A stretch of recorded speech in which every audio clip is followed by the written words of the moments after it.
Welcome back to my channel Vikas sir official 2869 में आपका स्वागत है। फिर हम एक वीडियो लेकर आज हाजिर हैं और आज का टॉपिक सबसे इम्पोर्टेंट टॉपिक है। ये 10th बिहार बोर्ड में लगभग अभी तक 9-10 साल क्वेश्चन ही पूछा है, मतलब लगभग साल ये क्वेश्चन पूछ चुका है कि रूसी क्रांति के कारण क्या हैं, रूसी क्रांति के कौन कौन से कारण थे। ठीक है, ये क्वेश्चन काफ़ी इंपॉर्टेंट है। तो आज हम लोग जानेंगे रूसी क्रांति के कारण के बारे में। तो सबसे पहले देखेंगे कि रूसी क्रांति के कारणों को लिखें। तो रूसी क्रांति के निम्नलिखित कारण थे। निम्नलिखित में 3 कारण है, ऐसे और एक कारण और है, तो हम 3 कारण लिखे हैं। पहला है जार की निरंकुशता। जार कौन था? रूसी क्रांति के पहले रूस में रोमनोव राजवंश का शासन होता था। तो रूसी क्रांति के पहले रूस में एक राजवंश था, उसका नाम था रोमनोव राजवंश। ठीक है, और रूस के सम्राट को जार कहा जाता था। रूस के जो राजा होते थे उसको जार कहा जाता था। रूस के सम्राट को जार कहा जाता था। जार अपने आप को ईश्वर का प्रतिनिधि समझता था। वह समझता था कि हम ही ईश्वर हैं। ठीक है, सब लोग मुझे ही पूजा करें या मैं केवल हम पूजा करें ईश्वर को। ठीक है, जार अपने आप को ईश्वर का प्रतिनिधि समझता था। उसे अपनी प्रजा की सुख दुख की जरा भी चिंता नहीं थी। उससे अपनी प्रजा की सुख दुख की जरा भी चिंता नहीं थी कि मेरा प्रजा किस हाल में है। प्रजा का देखभाल ही नहीं करता था, केवल अपने बारे में सोचता था। ठीक है, प्रजा के सुख दुख की चिंता नहीं थी। फलतः जनता में असंतोष की भावना फैली। फलतः जनता में असंतोष की भावना फैली। जाहिर सी बात है कि कोई राजा होगा, राजा अगर जनता की ध्यान नहीं रखेगा, प्रजा की देखभाल नहीं करेगा, तो प्रजा में असंतोष की भावना फैलेगी। जनता में असंतोष की भावना फैली और वही जाके रूसी क्रांति का क्या बन गया? कारण बन गया। तो मैंने पहला बताया कि जार की निरंकुशता। निरंकुशता मतलब होता है वैसा राजा जिस पर कोई अंकुश नहीं लगा पाए, या निरंकुशता उसको बोलते हैं, तानाशाह राजा। ठीक है, जार की निरंकुशता। जार का पूरा नाम है जार निकोलस द्वितीय। जार निकोलस द्वितीय, जार की निरंकुशता। रूसी क्रांति के पहले रूस में रोमनोव राजवंश का शासन था। रूस के सम्राट को जार कहा जाता था। रूस के सम्राट को क्या कहा जाता था? जार कहा जाता था। जार अपने आप को ईश्वर का प्रतिनिधि समझता था। उसे अपने प्रजा की सुख दुख की जरा भी चिंता नहीं थी कि मेरा प्रजा किस हाल में है, प्रजा बेरोजगार है, प्रजा को क्या चाहिए नहीं चाहिए, उससे उसको मतलब नहीं था। ठीक है, ये केवल सामंतवादों के लिए था, बड़े बड़े जमींदारों को सपोर्ट में देते थे। ठीक है, फलतः जनता में असंतोष की भावना फैल गई। फलतः जनता में बेरोजगारी बढ़ी। ठीक है, और बहुत सारे कारणों से कारण हुआ, आंदोलन हुआ, लेकिन जनता में मेन जो था असंतोष की भावना फैली और यही आगे जाकर क्या बन गया? रूसी क्रांति का कारण बन गया। तो पहला पॉइंट समझ में आ गया होगा। दूसरा हम लोग जानेंगे किसानों की दयनीय स्थिति। रूसी क्रांति के पहले किसान के जो भूमि थे काफ़ी छोटे छोटे टुकड़ों में बटे हुए थे। रूसी क्रांति के पहले किसानों की भूमि काफ़ी छोटे छोटे टुकड़ों में बटे हुए थे, जिस पर वे पुराने ढंग से खेती करते थे। पुराने ढंग से खेती करते थे मतलब जैसे पहले होता था खेती, उस प्रकार से खेती करते थे। उन पर करों का बोझ, अंग्रेज़ों का करों का बोझ काफ़ी लदा हुआ था। वे कर के बोझ से काफ़ी दबे हुए थे, क्योंकि अंग्रेज़ लोग से पैसा लेकर ये खेती करते थे। ठीक है, और बाढ़ सुखाड़ के कारण फिर फसल नहीं हो पाती थी, तो फिर अनाज का पैसा नहीं बेच पाने के कारण उन पर क्या हो गया? करों का बोझ लदा चला गया। उनके पास पूंजी का अभाव हो गया। उनके पास पूंजी का क्या हो गया? अभाव हो गया।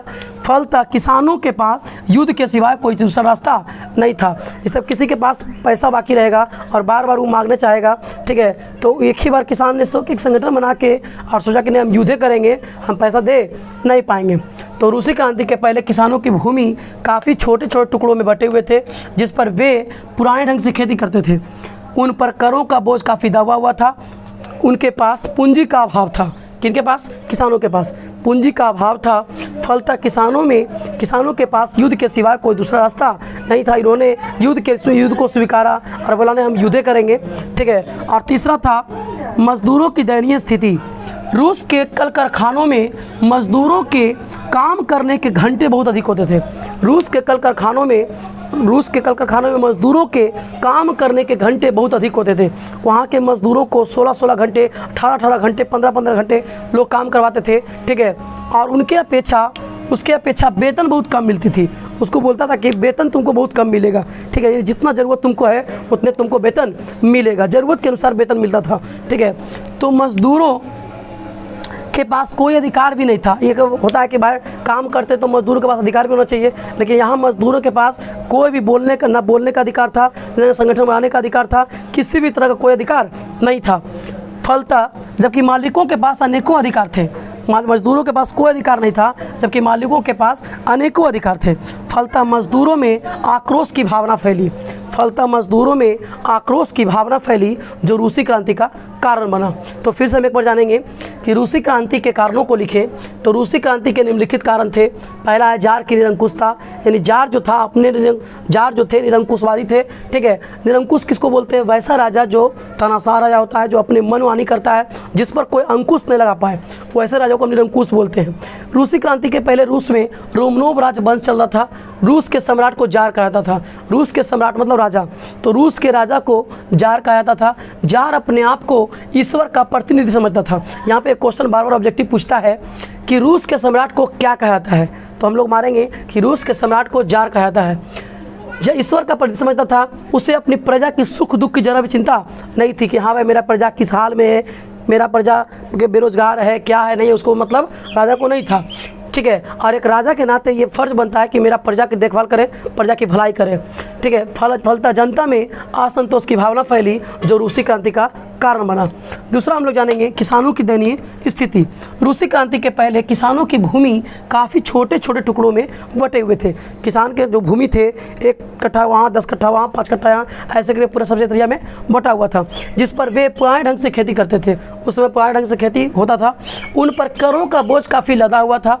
ठीक है, वो अंग्रेज लोग बोलबे किए कि अंग्रेज लोग से पैसा लेके खेती करते थे। जब बाढ़ सुखा आता था, फसल नहीं हो पाता था, तो वे पैसे की वसूली नहीं कर पाते थे, जिस पर धीरे धीरे कर का बोझ काफ़ी लदा चला गया। उनके पास पूंजी का अभाव था। उनके पास पूंजी देने के लिए कुछ नहीं था। फलतः किसानों के पास युद्ध के सिवाय कोई दूसरा रास्ता नहीं था। यही आगे जाके रूसी क्रांति का कारण बना। और तीसरा जानेंगे मजदूरों की दयनीय स्थिति। रूस के कल कारखानों में मजदूरों के काम करने के घंटे बहुत अधिक होते थे। मजदूरों को 8-12 घंटे, 15 घंटे, 16-16 घंटे तक काम करवाते थे, और उनके अपेक्षा काम की अपेक्षा वेतन बहुत कम मिलती थी। मजदूरों पर कोई अधिकार नहीं था। ठीक है, मजदूरों के पास कोई अधिकार नहीं था, जबकि मालिकों के पास अनेकों अधिकार होते थे। फलतः मजदूरों में आक्रोश की भावना फैली, और वही रूसी क्रांति का क्या बन गया? कारण बन गया। ठीक है, तो हम नेक्स्ट मिलते हैं अगले वीडियो में। तब तक मेरे चैनल को लाइक कर दीजिए, सब्सक्राइब कर दीजिए, शेयर जरूर कीजिएगा, क्योंकि ये बहुत क्वेश्चन इंपॉर्टेंट है। अगला 10th जो विद्यार्थी तैयारी कर रहा है, उसको ये क्वेश्चन मिल पाए। ठीक है, फिर चलते हैं, अगला बार फिर एक टॉपिक लेके आएंगे। जय हिंद।